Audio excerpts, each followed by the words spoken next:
నమస్తే, welcome to Suman TV. ప్రస్తుతం మనతో పాటు ఉన్నారు హోమియోపతి డాక్టర్ చేతన్ గారు. సార్ తో మాట్లాడి మరికొన్ని హెల్త్ విషయస్ అప్డేట్ తెలుసుకుందాం. హాయ్ సార్, నమస్తే. నమస్తే మేడం. సార్, ఇప్పుడు చూసుకున్నట్లయితే ఒక నెలలో 15 కిలోలు తగ్గిపోవచ్చు అని చెప్పేసి మనం చాలా వరకు చూస్తున్నాము. ఇన్స్టాగ్రామ్స్ రీల్స్ చూస్తాము, చాలా మంది పెడుతూ ఉంటారు అండ్ పర్సనల్ గా చెప్తూ ఉంటారు కూడా. నిజంగానే ఒక నెలలో 15 కిలోలు అనేది తగ్గిపోవడం కరెక్ట్ అంటారా? తగ్గొచ్చు అంటారా? తగ్గొచ్చు అంటాను నేను. ఎలా తగ్గొచ్చు అంటారు. అయితే ఏమవుతుందంటే ఇప్పుడు కొన్ని సప్లిమెంట్లు వస్తాయి మార్కెట్లో. వాళ్ళు ఏం చేస్తారు, పొద్దుగాల ఒక షేక్ ఇస్తారు మనకు, ఈ షేక్ తాగండి, పొద్దుమీకి ఒక షేక్ తాగండి, అంటే నైట్ టైం ఒక షేక్ తాగండి, మధ్యాహ్నం ఏది కావాలి అది తినండి, మీరు నెలకు 15 కిలోలు కూడా తగ్గుతారు, 20 కిలోలు కూడా తగ్గుతారు అంటారు. మరి ఇలా తగ్గడం కరెక్ట్ అంటారా సార్? ఇప్పుడు మనం లాజిక్ గా మాట్లాడదాం. ఇప్పుడు ఆ షేక్ మార్నింగ్ తాగుతున్నారు, నైట్ తాగుతున్నారు, అవునా కదా? మధ్యాహ్నం ఒకటే పూట తింటున్నారు. ఇప్పుడు మార్నింగ్ షేక్ తాగకుండా, నైట్ షేక్ తాగకుండా ఓన్లీ మధ్యాహ్నమే తింటున్నాం కదా ఒక దాంట్లో చూసుకుంటే. మళ్ళీ 24 hours మనం ఏం తింటలేం కదా. మళ్ళీ ఎట్లా తగ్గడు మనిషి? ఒక మనిషికి స్టార్ చేయండి. స్టార్ అంటే తిండి ఇవ్వకండి, వాటర్ మీదనే ఉంచండి వాడిని, ఆటోమేటికలీ నెలలో తగ్గుతాడా లేదా? తగ్గుతాడు. కానీ ఏమవుతుంది, నెల చేసినాం, అది మనం లైఫ్ టైం కంటిన్యూ చేయలేం. అప్పుడు మళ్ళీ బరువు పెరుగుతాం కదా. నెలలో 15 కిలోలు తగ్గితే నెక్స్ట్ నెల 20 కిలోలు పెరుగుతాం. ఇంకోటి ఏమవుతుందంటే మన బాడీ కూడా డిస్టర్బ్ అయిపోతుంది, మన జీర్ణ వ్యవస్థ డిస్టర్బ్ అయిపోతుంది, మన నిద్ర డిస్టర్బ్ అయిపోతుంది, మన బ్లడ్ ప్రెషర్ డిస్టర్బ్ అయిపోతుంది, మన హార్ట్ డిస్టర్బ్ అయిపోతుంది. అంటే కన్ఫ్యూజ్ అయిపోతుంది బాడీ. అరే ఏంది, నేను 4 రోజుల ముందు ఏమో ఇంత ఉండే బరువు, దాని ప్రకారం నేను బ్లడ్ పంప్ చేస్తుండే హార్ట్ అనుకుంటుంది. ఇప్పుడు ఏంది ఇంత తగ్గిన మళ్ళీ అంత ప్రెషర్ అవసరమా? అట్లా కన్ఫ్యూజ్ అవుతుంది బాడీ. కిడ్నీలు కన్ఫ్యూజ్ అవుతాయి, అరే ఏంది ఇంత నేను ఎక్స్క్రీషన్ ఇంత అవుతుండే, ఇప్పుడు ఏంది అవుతలేదు అనేసి ఆలోచిస్తారు. అందుకే బాడీకి సడన్ సర్ప్రైజ్లు ఇవ్వద్దు మనం. ఇప్పుడు ఏదైనా మనకు సర్ప్రైజ్గా న్యూస్ వచ్చింది అనుకోండి, గుడ్ న్యూసో బ్యాడ్ న్యూసో, మైండ్ షాక్లో పోతుందా? పోదా? ఇట్లా చేస్తే బాడీ కూడా షాక్లో పోతుంది. అది స్కిన్ అయినా బాడీ అయినా ఏదైనా, మైండ్ అయినా బాడీ అయినా స్కిన్ అయినా ఏ ఆర్గన్ అన్నా షాక్ అవుతుంది. అందుకే సర్ప్రైజ్లు ఇవ్వద్దు బాడీకి. గ్రాడ్యువల్గా వెయిట్ లాస్ చేసుకోవాలి, పర్మనెంట్గా వెయిట్ లాస్ చేసుకోవాలి. ఎటువంటి డైట్ చూస్ చేయాలంటే ఆ డైట్ మనం లైఫ్ టైం మళ్ళీ కంటిన్యూ చేయాలి. ఇప్పుడు ఇలాంటి వెయిట్ వాళ్ళకి మీ దగ్గర ఎలాంటి హోమ్ రెమెడీ ఉంది, అలానే మంచి డైట్ ప్లాన్ కూడా ఇవ్వండి సార్. అయితే మంచి హోమ్ రెమెడీ చెప్తాను నేను. ఏం చేయండి అంటే, కొద్దిగా మీరు పసుపు కొమ్మ తీసుకోండి, దాంట్లో 2 ఇలాచీలు వేయండి, దాంట్లో ఒక 4 గింజలు మిరియాల గింజలు వేయండి, మంచిగా దంచుకోండి. దాన్ని మంచిగా దంచుకొని మీరు అది వాటర్లో మిక్స్ చేసుకోండి. వాటర్లో మిక్స్ చేసుకొని ఒక 1 లీటర్ వాటర్ బాటిల్ ఉంటుంది కదా, దాంట్లో అది కలిపేసేయండి. ఇప్పుడు ఎప్పుడు మీరు ఆ నీళ్లు తాగాలనిపిస్తే మీరు అదే నీళ్ళు తాగండి. ఇప్పుడు మనకు దామేస్తుంది కదా, ఆ నీళ్ళు తాగండి. అయితే ఏమవుతుందంటే, మిరియాలు ఉంటాయి కదా, ఇవి బాడీలో ఎక్సెసివ్ ఫ్యాట్ ఉంటుంది కదా మనకు, అది తొందరగా బర్న్ చేయడానికి హెల్ప్ చేస్తాయి. ఇలాచీలు వేసినాం కదా, ఇలాచీలు ఏం చేస్తాయంటే మన బాడీ మెటబాలిజం స్లో అయిపోయింది కాబట్టి మనం లావ్ అవుతున్నాం. అయితే అది మళ్ళీ మనకు ఫాస్ట్గా మెటబాలిజం చేయడానికి హెల్ప్ చేస్తుంది. మళ్ళీ పసుపు కొమ్మ ఉంటుంది కదా, అది ఏం చేస్తుంది అంటే దీంట్లో యాంటీసెప్టిక్, యాంటీ ఆక్సిడెంట్ ప్రాపర్టీస్ ఉంటాయి. ఇప్పుడు మనకు బాగా బరువు ఎక్కువ ఉంది, అయితే ఇది యాంటీ ఆక్సిడెంట్ లాగా పనిచేసి తొందరగా వెయిట్ లాస్ చేయడానికి హెల్ప్ చేస్తుంది, బాడీలో ఉన్న ఇన్ఫ్లమేషన్ తగ్గించడానికి హెల్ప్ చేస్తుంది. అండ్ ఏమవుతుందంటే, బరువు ఎక్కువ ఉందంటే షుగర్ వ్యాధి ఎక్కువ వచ్చే ఛాన్సులు పెరుగుతాయి, బీపీ పెరుగుతుంది. సో అది కూడా జర కంట్రోల్లో తీసుకురావడానికి హెల్ప్ చేస్తుంది. ఎప్పుడు వాటర్ తాగాలనిపిస్తే ఆ వాటర్ తాగాలి, అయితే మంచిగా అవుతుంది అనమాట. మళ్ళా ఒక హోమ్ రెమెడీ కూడా చెప్తాను నేను. ఫైటోలెక్కా అనేసి 0/9 పొటెన్సీ ఒక హోమియోపతి మెడిసిన్ ఉంటుంది. మీకు ఒక 5 కిలోలు తగ్గాలనిపిస్తే, అంటే మీ వెయిట్ 70 kgs ఉండాలి, కానీ మీ వెయిట్ ఏమో 75 kgs ఉంది.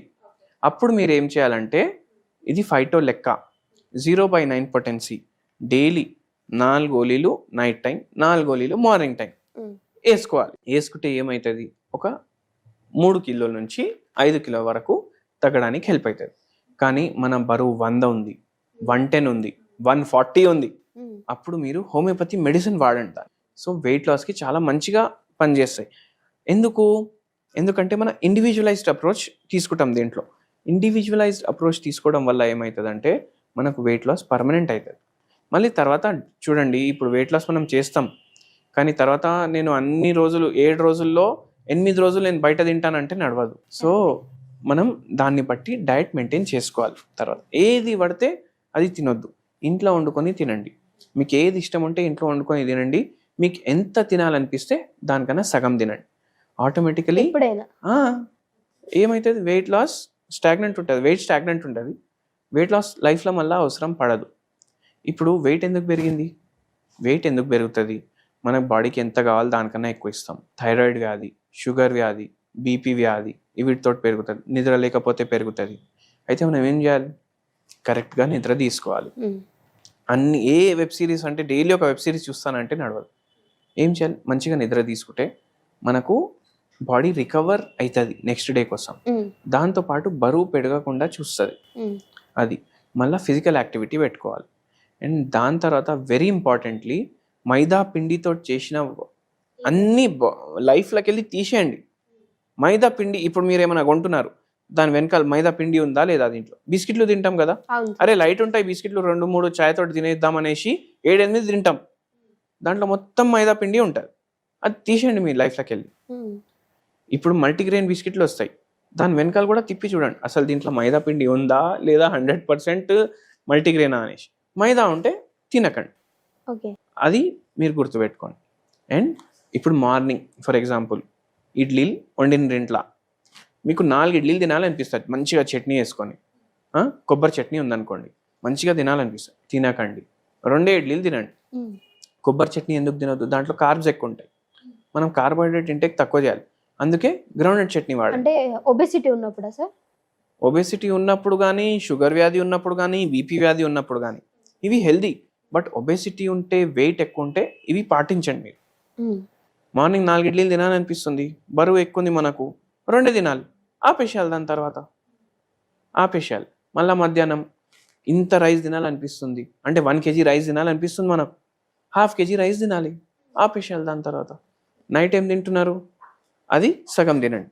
కానీ నైట్ బెస్ట్ నేను చెప్తా, చాలామంది చపాతీలు తింటున్నారు ఈ మధ్య, దాని బదులు ఒకటే జొన్న రొట్టె తినండి మీకు నచ్చిన కర్రీతోటి.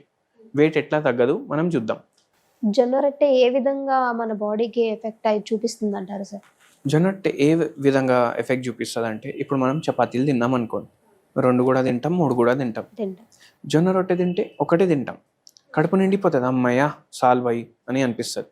ఎందుకు, దాంట్లో ఫైబర్ ఎక్కువ ఉంటుంది, కాంప్లెక్స్ కార్బోహైడ్రేట్స్ ఉంటాయి, మైక్రోన్యూట్రియంట్స్ ఉంటాయి. అయితే ఇవి ఏం చేస్తాయంటే మనకు సెన్సేషన్ ఆఫ్ ఫుల్నెస్ ఇస్తుంది తొందరగా.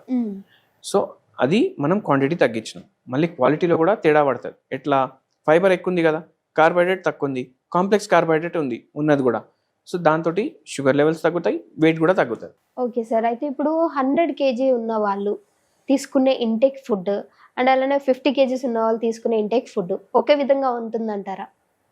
ఒకే విధంగా ఉంటే ఇంత బరువు ఎందుకు పెరుగుతారు? ఇప్పుడు మీరు చూసుకోండి, ఏం రోగం లేదు, థైరాయిడ్ వ్యాధి ఉందనుకోండి బరువు పెరుగుతుంది, బీపీ వ్యాధి ఉందనుకోండి బరువు పెరుగుతుంది, మీకు షుగర్ ఉంది మీరు దానికి ఏమైనా మందులు వాడుతున్నారనుకోండి దాని సైడ్ ఎఫెక్ట్ కూడా బరువు పెరుగుతారు. మీకు డిప్రెషన్ ఉంది, యాంగ్జైటీ ఉంది, నిద్రలేని సమస్య ఉంది, దానికి వాడే మందులకు కూడా బరువు పెరుగుతుంది. అప్పుడు తగ్గడం కష్టం అయిపోతుంది. అందుకే మనం హోమియోపతి ఇచ్చి తగ్గిస్తాం వాళ్ళకు కూడా వెయిట్. కానీ 50 కిలో ఎవరికైతే ఉంది, ఒకవేళ ఆయన అంతే తింటుండు, 100 కిలోడు అంతే తింటుండు అనుకోండి, 50 కిలోకి ఏం రోగం అండర్లైన్ ఉండదు. 100 కిలో ఉన్నోనికి ఏదో రోగాలు ఉండొచ్చు, దానివల్ల వెయిట్ తగ్గుతలేదో ఉండొచ్చు. మళ్ళీ మెటబాలిజం విత్ ఏజ్ తగ్గుతుంది. చిన్న చిన్న పిల్లలు చూడండి, ఎంత తిన్నా వాళ్ళ బరువు పెరగదు, ఎందుకంటే గ్రోత్లో యూటిలైజ్ అయిపోతుంది, వాళ్ళ మెటబాలిజం ఫాస్ట్ ఉంటుంది, వాళ్ళు స్పోర్ట్లు ఆడతారు, గల్లీలో క్రికెట్ ఆడతారు. ఇవన్నీ పెద్దోళ్ళు చేస్తారా? చేయలేరు. ఇప్పుడు అందుకే మనకు వెయిట్ పుట్ ఆన్ అవుతుంది. అయితే మన బాడీ మెటబాలిజం తగ్గుతుందంటే మనం ఫిజికల్ యాక్టివిటీ పెంచితే మళ్ళీ మెటబాలిజం పెరుగుతుంది. అండ్ దాంతోపాటు మనం డైట్ కూడా చేంజ్ చేస్తున్నాం కదా, అట్లా మనం తగ్గుతాం అన్నమాట. ఓకే సార్, చక్కటి ఇన్ఫర్మేషన్ అందించినందుకు థ్యాంక్ యూ.